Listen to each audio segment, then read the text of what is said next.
have just wrapped up the month of April, and depending on where you are in the world, you're most likely about 5 weeks or more into this COVID-related lockdown now. It is what it is, right? And it's been a while. Time flies.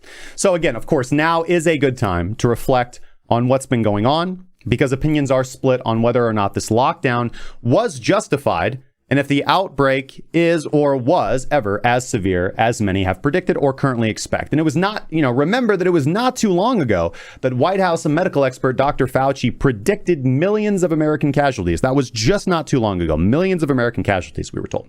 And this has, of course, brought many to debate whether or not the government has the right to deny people their basic freedoms. And will it be able to maintain this state of lockdown much longer, with the economy and even supply chains that are responsible for getting food to markets and basic materials to producers beginning to show warning signs that a return to work is absolutely essential to prevent an even greater economic disaster. Now, what's great to see, in my opinion, is this event causing normal citizens who don't normally question government structure and intervention, now seeing their daily lives affected, beginning to have the same kind of water cooler conversations that many who frequent this channel are prone to have with their friends and family, or maybe the stuff that's just people like us rant about, right?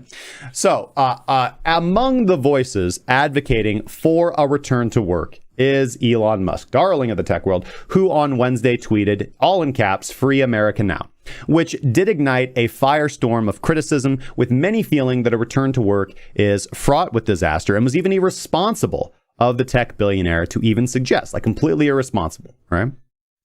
Now, Musk followed up with a reference to Texas, which we touched on briefly yesterday, praising its plan to begin reopening small and medium-sized businesses as of today, Friday, May the 1st. Be with you. I think we're a little early for that.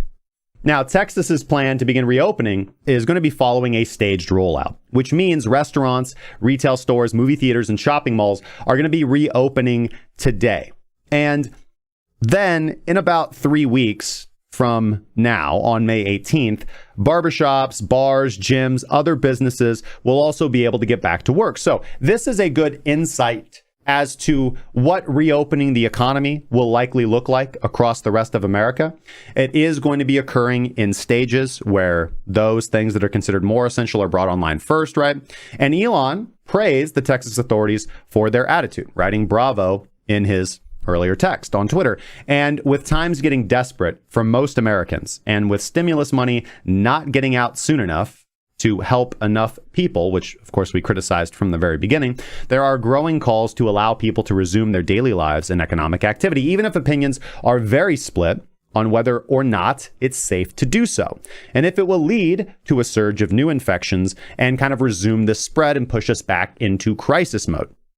Now, CNBC reporter Phil LeBeau was also another voice who agreed with Musk's comments that America needs to get back to work. He agreed with Musk's sentiment that freedom is at stake here, right? When Musk wrote that government may be overstepping their bounds by enforcing this extended lockdown, and this entire scenario is beginning to look more and more like a fascist power grab by the state with every passing day. Maybe didn't generate that way, but of course, let no good crisis go to waste is the motto of all good governments, and it is turning into that.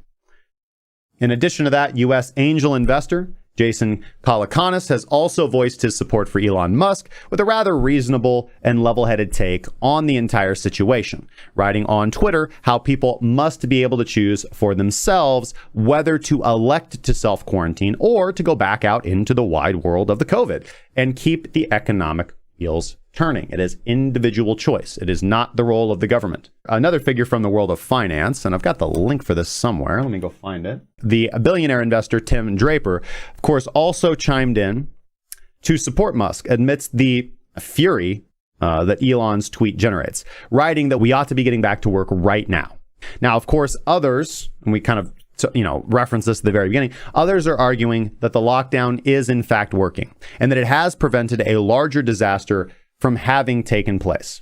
Now, many of those individuals are kind of gripped in fear over this outbreak, right? And they have taken to calling anyone who dares to question this current medical orthodoxy as cove idiots who threaten everyone's life. regardless of how short-sighted they may be, there's still something to be said about the whole situation, right? Whether the cure, the lockdown in this case, is actually worse than the disease, if it means that the economy is sent into a decade-long Great Depression and people go hungry, right? It should be up to the individual to decide whether to self-isolate as a precaution. Perhaps, and again, we've said this before, this is pretty simple, right? This is logical human stuff. Those who are at elevated risk, like seniors or those with pre-existing conditions, can choose to shelter in place, while everyone else, the young, healthy, the strong, who didn't access stimulus money and are going broke with an extended shutdown, can choose to return to work and make the decision to assume reasonable risks in doing so. And, another factor of this, too, is that we already saw, I think, overall, as much as we talk about the fact that the majority of humans are irresponsible, right? We're not just these terrible, awful, wicked creatures, right? If you actually look at the stats, people were not, probably not as good as they could have been, or as good as we can be, right? But people were already socially distancing. People were already beginning to wear masks in public, right? Before we were ordered to. By the state.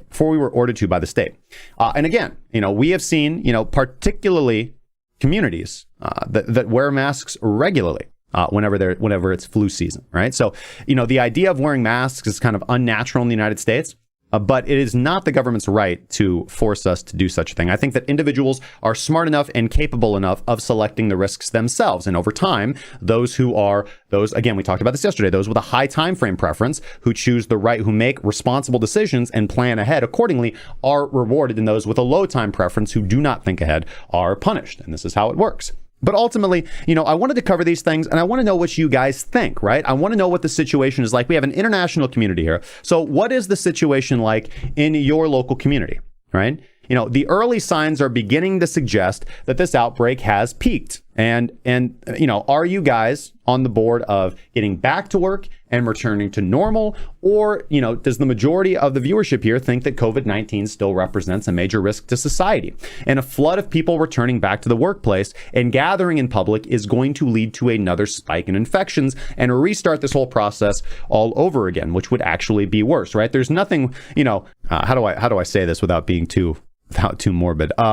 It's kind of like a loved one dying, and although as terrible as that is, it is definitive and you can move on. And then thinking that a loved one's going to die and then getting the knowledge that they're actually going to be a vegetable, right? Which is worse, right? The idea that you lost something, or getting to hold it for a brief second before having it ripped away again, right? Often the fallout from the second can be more pronounced. And in the case of the economic recovery, like, oh, hey, the economy's going back to normal, we're all getting back to work. Oh, no, everybody's dying again. Oh, now we're locked down for another year. The depression that can kind of follow, and maybe the economic fallout that could follow from that, I think would potentially be worse than what we already experienced, right? I think that the majority of individuals are probably going to be somewhere in the middle, where you do feel that COVID represents a danger, but the government's authoritarian response is overall not justified for such an extended period of time. Now, there is, of course, something to be said about assuming a certain amount of risk when leaving your home and going into the wider world. Right? The government cannot guarantee everyone's safety in all corners of society, in most corners of society. So while people can go gather in and around Walmarts, the COVID-1984 response by the government barring people from enjoying relatively isolated parks and beaches makes absolutely no sense, right? The worst possible place for people to be is inside. People can socially distance responsibly outside. Again, be sure to let us know in the comments where you stand this Friday, May 1st. We've had about 5 weeks or more of lockdown up to date to think on it. So really looking forward to hearing what you guys have to say in the comment section down below.